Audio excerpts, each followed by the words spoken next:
जो हमें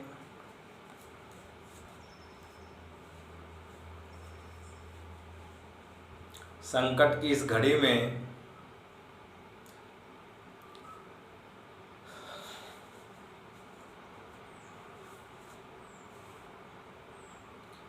राधा स्वामी जी, राधा स्वामी सदा सहाय, राधा स्वामी दयाल की दया, राधा स्वामी जी।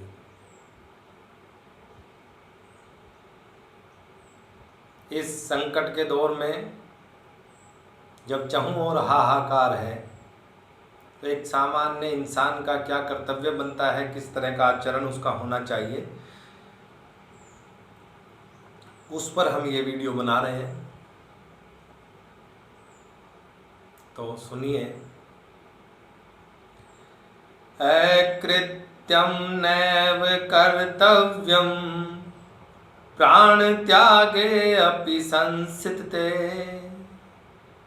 न च कृत्यं परित्याज्यम् एष धर्म सनातन।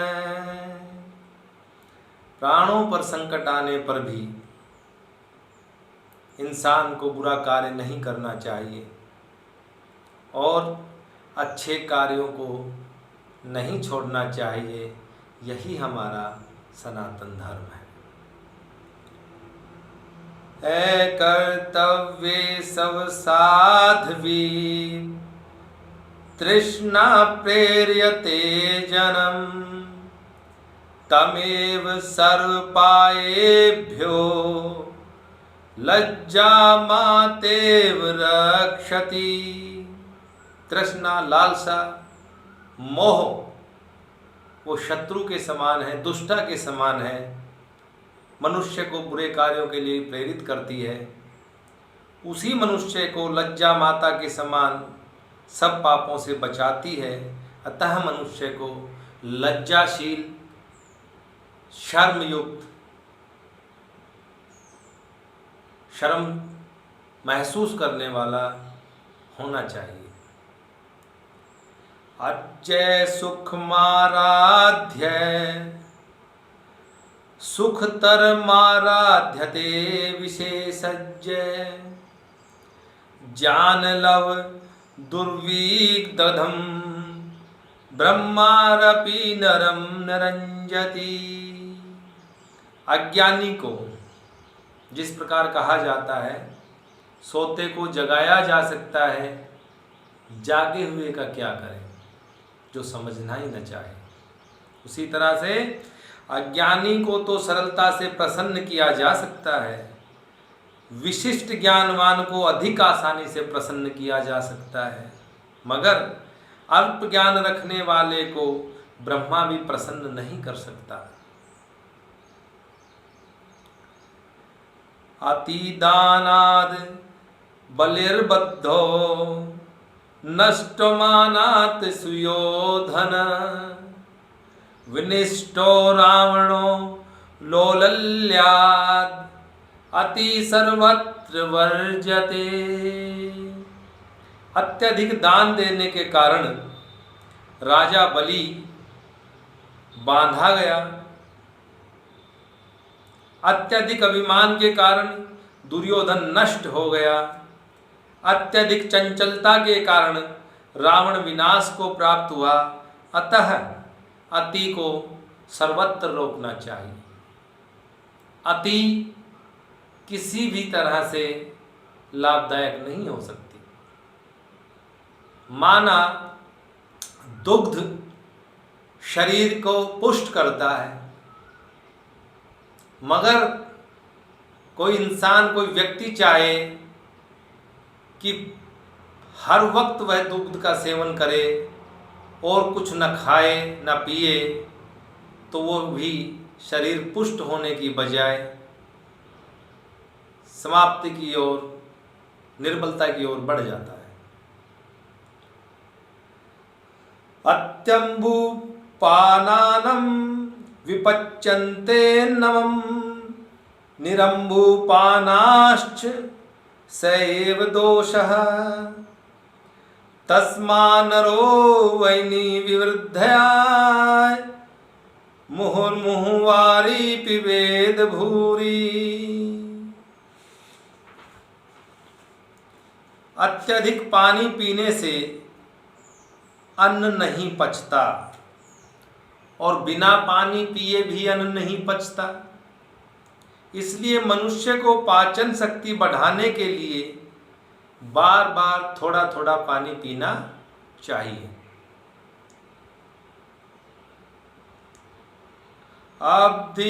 अब्धिगारात्राणि शुद्ध्यन्ति मनः सत्येन शुध्यति विदातपो भयां भूतात्मा बुद्धिर्ज्ञानेन शुध्यति। जल से शरीर के अंग शुद्ध होते हैं और सत्य से मन शुद्ध होता है। विद्या और तप से ये जीवात्मा शुद्ध होती है, ज्ञान से बुद्धि शुद्ध होती है। अतएव कुरु तच्छ्रेयो मात्वाम कालो गतिमान महान को ही जानाति कस्याद्य मृत्यु कालो भविष्यति। श्रेष्ठ कार्य को आज से ही कर लो, तुम्हारा श्रेष्ठ समय कहीं निकल न जाए। कौन जानता है कि किस घड़ी किसकी मृत्यु आ जाए। अतः श्रेष्ठ काम को करने में देरी या कोताही नहीं बरतनी चाहिए। अधमा धनमिच्छन्ति धनमानो तु मध्यमा उत्तमा मानमिच्छन्ति मानो हि महताम धनम। जो तुच्छ बुद्धि वाले निम्न प्रकृति के इंसान हैं वो धन की भरपूर कामना रखते हैं। मध्यम प्रकृति विचारधारा स्वभाव के लोग धन और मान दोनों की इच्छा रखते हैं। उत्तम व्यक्ति सिर्फ सम्मान चाहते हैं और सम्मान ही, मान ही, आदर ही, इज्जत ही महापुरुषों का धन होता है, उनकी चाहत होती है। अनंत शास्त्रम बहुवेदितव्यम अल्पश्च कालो भयवश्च विघ्नः यत् सारभूतं तदुपासितव्यम हंसो यथा क्षीरमी वा बंबू मिश्रम। जानने योग्य शास्त्र अनंत हैं। अगर कुछ जानना ही चाहते हैं तो अच्छी विचारधाराओं को ग्रहण करें, शास्त्रों का अध्ययन करें। समय कम है और विघ्न बहुत है। आपने देखा होगा समय इतना कम है कि निश्चित ही नहीं है कि कब क्या हो, और विघ्न मनुष्य जीवन में वो तो भरमार है। इसलिए जो सार युक्त ज्ञान है उसी को ग्रहण करना चाहिए। जिस प्रकार हंस जल में मिले दूध में से दूध को ग्रहण कर लेता है। देखिए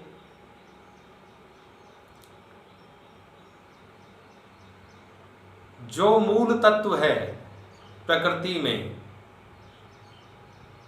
उसके साथ बहुत सारी और गलत विचारधाराएं और परंपराएं विद्यमान हैं। चूंकि मनुष्य जीवन में समय कम है और कम भी अनिश्चित है, इस दौर में जो सही शास्त्र सम्मत इंसानियत को सिखाने वाले उन्हीं ज्ञान के साथी बने। अनर्थकं विप्रप्रवासम् अनर्थकं विप्रवासं गृहेभ्यः पापै संधिं परदाराभिं शरम् दम्भं स्थैर्यं पशूनं मद्यपानं न सेवते यसे सुखी सदैव। जो व्यक्ति व्यर्थ में ही घर छोड़कर विदेश नहीं जाता, पापी लोगों के साथ नहीं रहता, दूसरे की स्त्री के प्रति आकृष्ट नहीं होता तथा पाखंड, चोरी, चुगलखोरी और मद्यपान नहीं करता, वह सदैव सुखी रहता है। अनागत विधाता प्रत्युत्पन्न मतिश्चय द्वावेव सुख मेध्यते दीर्घ सूत्री विनश्यति। जो भविष्य के लिए पहले ही प्रबंध कर लेता है और जो तुरंत निर्णय लेने वाला होता है, ये दोनों ही सुख प्राप्त करते हैं। जो देर से कार्य करता है वह नष्ट हो जाता है। अनार्यवृत्तं प्राज्यं सूयकं धार्मिकं अनर्था क्षिप्रं पायन्ति वागदुष्टं क्रोधनं तथा। जिस व्यक्ति का चरित्र निम्न होता है, जो बुद्धिहीन होता है, जो दूसरों से ईर्ष्या करता है और जो धर्म से रहित होता है, जो कटुभाषी होता है और जो क्रोधी होता है, ऐसे व्यक्ति पर शीघ्र ही अनेक कष्ट आ जाते हैं। अर्थात मनुष्य को चरित्रवान और बुद्धिमान होना चाहिए, दूसरों से ईर्ष्या द्वेष नहीं रखना चाहिए और सदैव धर्म का आचरण करे, मृदुभाषी बने और बार बार क्रोधित वाला स्वभाव न अपनाए। ऐसा मनुष्य सदैव सुखी रहता है। अनाहूत परिविश्यति हृपृष्ठो बहुभासते अविश्वस्ते विश्वस्ति मूढ़चेता नराधम। जो बिना बुलाए आ जाता है, बिना पूछे बहुत बोलता है, अविश्वासी पर विश्वास करता है, वह मूर्ख और नीच होता है।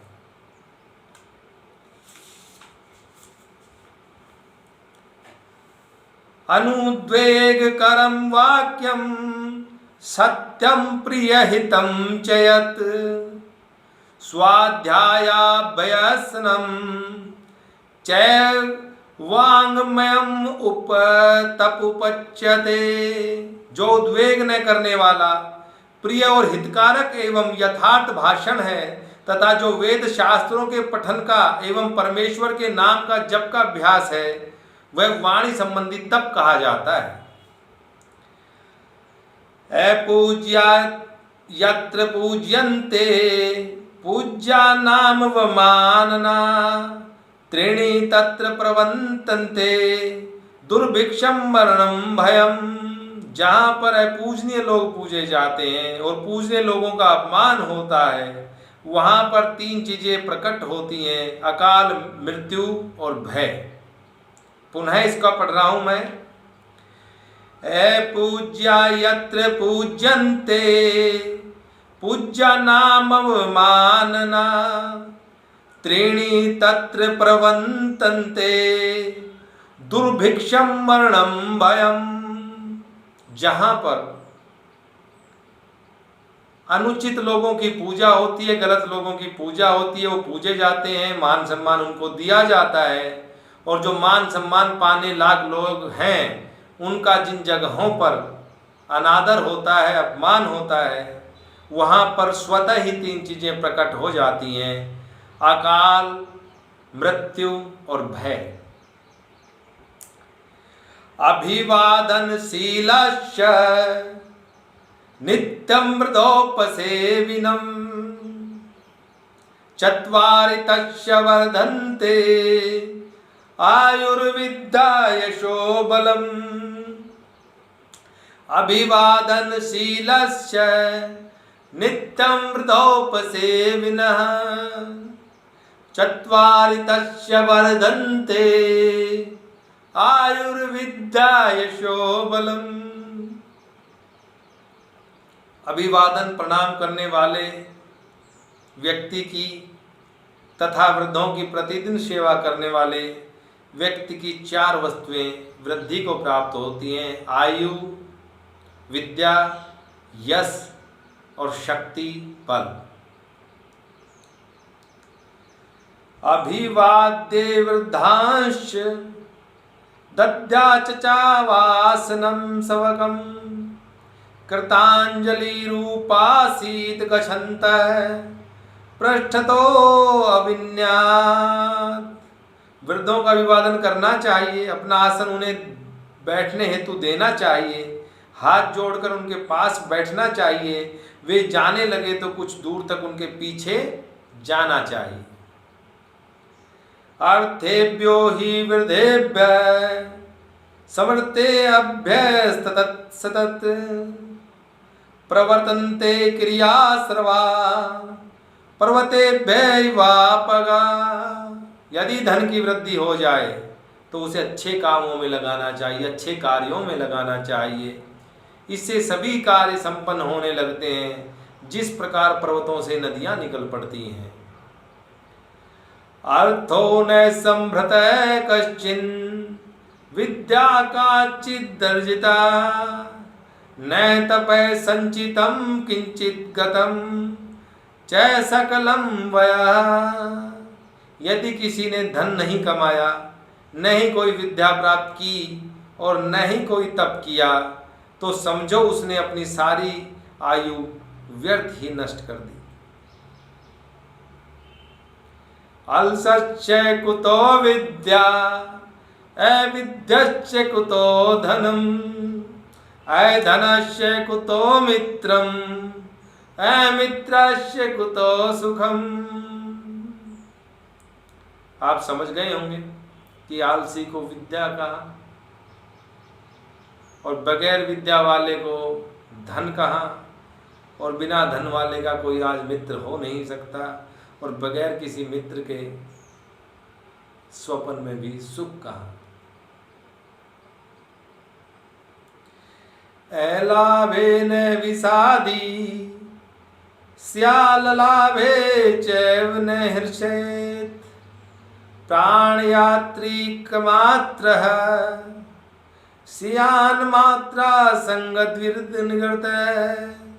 नुकसान होने पर अथवा प्राप्य वस्तु के प्राप्त न होने पर विषाद या दुख नहीं करना चाहिए, और लाभ होने पर हर्ष भी हमें नहीं करना चाहिए। प्राणों की रक्षार्थ जितना मिल जाए उसे जीवन निर्वाह कर संतुष्ट होना चाहिए। तुच्छ से तुच्छ वस्तु भी आसक्ति वाली न हो, यह ध्यान रखना चाहिए। यही संतों का स्वभाव है। राधा स्वामी जी, राधा स्वामी सदा सहाय, राधा स्वामी दयाल की दया, राधा स्वामी।